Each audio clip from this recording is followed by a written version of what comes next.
नेमका आज 11 तारखेला महात्मा ज्योतिराव फुले यांची जयंती तसंच ईद हे दोन्ही एकाच दिवशी आलेले। 14 तारखेला घटनेचे शिल्पकार डॉक्टर बाबासाहेब आंबेडकरांची जयंती आहे, त्याच्यानंतर रामनवमी आहे, त्याच्यानंतर हनुमान जयंती आहे। अशा अनेक महत्त्वाच्या गोष्टी या एप्रिल महिन्यामध्ये आलेल्या आहेत। मी सुरुवातीलाच महात्मा ज्योतिराव फुले यांच्या जयंतीच्या निमित्तानं तमाम महाराष्ट्रातल्या जनतेला आणि सर्व आमच्या बंधू भगिनींना जयंतीच्या शुभेच्छा देतो। महात्मा ज्योतिराव फुले यांचं इथं जे स्मारक आहे इथं त्यांना मी अभिवादन करण्याच्याकरता महात्मा फुले वाड्यामध्ये आलेलो होतो।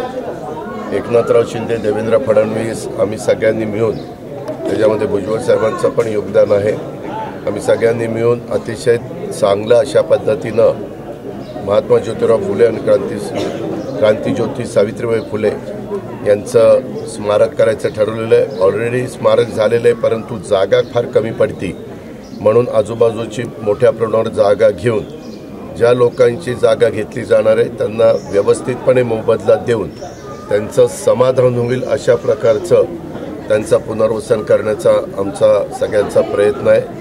विडेवाड्यामध्ये देखील जिथं पहिली मुलींची शाळा सावित्रीबाई फुलेंनी सुरू केलेली होती ती पण जागा आता सगळी ताब्यात आलेली आहे, ती कॉर्पोरेशनच्या ताब्यामध्ये आता पण दिलेली आहे। त्याचे 5-6 प्लॅन देखील तयार झालेले आहेत, त्याच्यामध्ये साधारण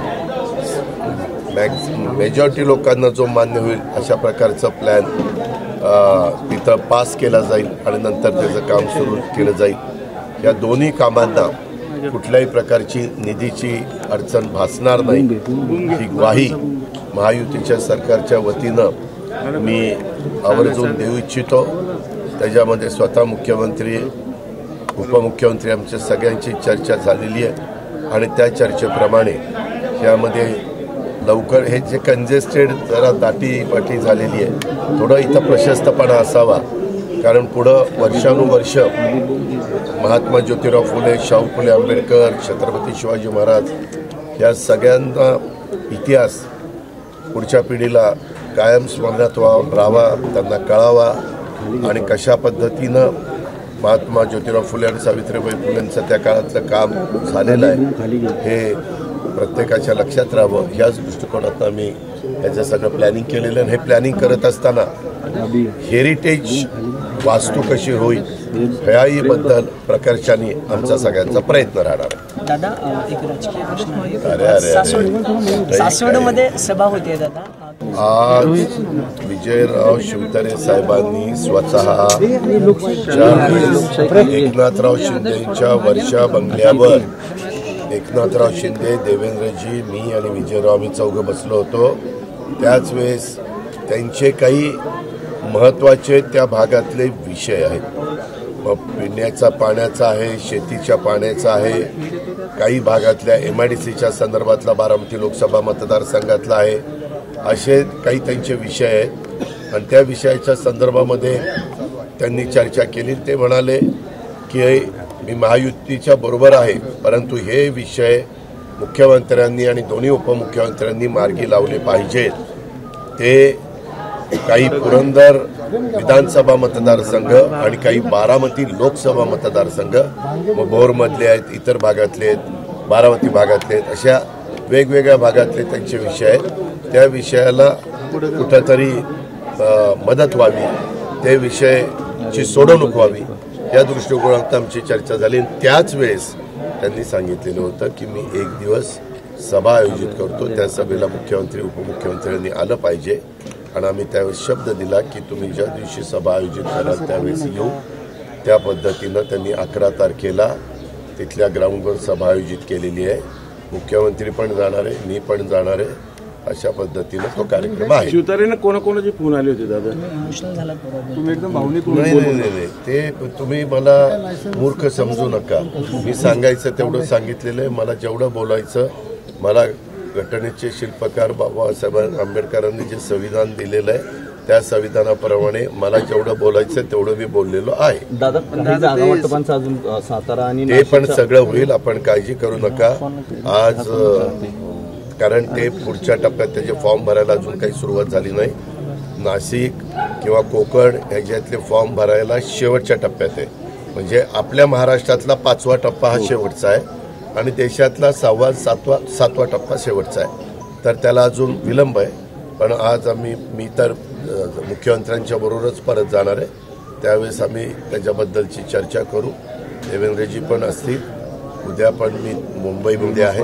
आम्ही त्याच्या संदर्भामध्ये बसू आणि योग्य तो मार्ग काढू. मोदी साहेबांच्या काही सभा आपल्या मोदी साहेबांच्या पहिल्या टप्प्यातल्या ज्या निवडणुका आहेत त्या विदर्भातल्या आहेत.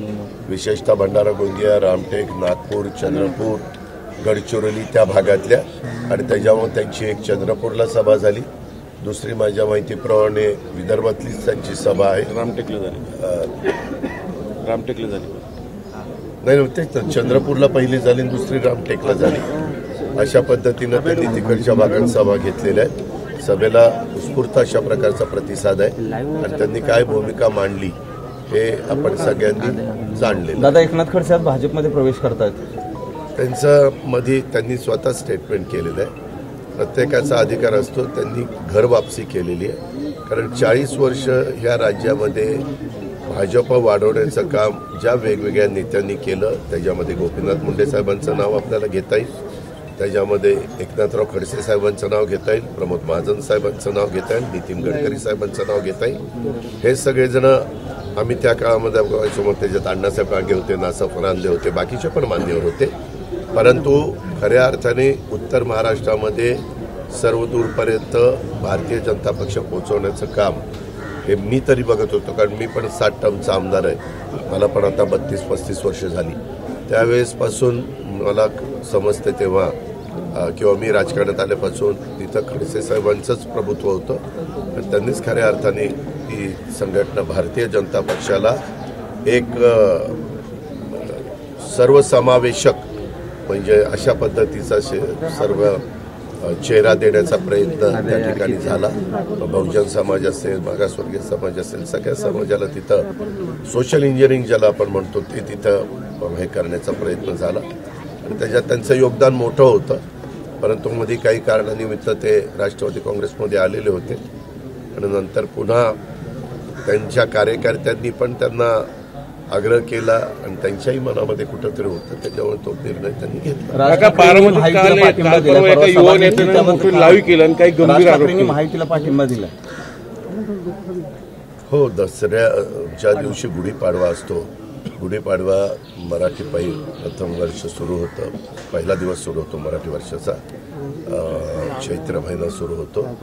त्यावेळेस त्यांची सभा असती आणि त्या सभेमध्ये त्यांनी गेले महिनाभर आपण सगळेजण दाखवत होता की राज ठाकरे साहेब काही मार्गदर्शन करणार. त्यांनी विचारपूर्वक आज तरी देशामध्ये नरेंद्र मोदींच्या सारखा मजबूत नेता 140 कोटी जनतेला नेतृत्व देणारा नाही कुणी आणि त्याच्यावर मोदी साहेबांच्याच पाठीशी आपण उभं राहिलं पाहिजे अशा प्रकारची भूमिका त्यांनी स्वीकारली आणि त्यांनी त्याच्यामध्ये बिनशर्त पाठिंबा दिला. त्याच्याबद्दलची कारणं पण त्यांनी सांगितलेली आहे. राज ठाकरेंचं व्यक्तिमत्व असं आहे की नेहमीच त्यांना जे मनातनं वाटतं ते त्या ठिकाणी बोलून दाखवतात आणि तशा पद्धतीचे निर्णय घेतात आणि हे त्यांचा जो काही गुण आहे तो त्यांनी स्वभावाप्रमाणे ह्यावेळेस तशा प्रकारचा निर्णय घेतला. आज मला काही सकाळी मनसेचे सहकारी भेटायला आले होते. त्यांनी सांगितलं राज ठाकरे साहेबांचा आदेश हा आमचा अंतिम आदेश असतो आणि त्या पद्धतीनं आम्ही आता महायुतीचं काम विनाशर्त करायला सुरुवात. दादा, नाशिकच्या संदर्भातला एक प्रश्न आहे. भुजबळांनी मराठा आरक्षणाचा ज्यावेळेस विरोध केला त्याच भुजबळांनी आता कमळावर लढावं. हे एक मी तुम्हाला सांगू का, तुम्ही आता काही प्रश्न विचारला लागलात. मला जे काही उत्तरं द्यायची होती ती दिलेली आहे. मला पुढच्या कार्यक्रमाला जायचं. धन्यवाद. एबीपी माझा, उघडा डोळे बघा नीट.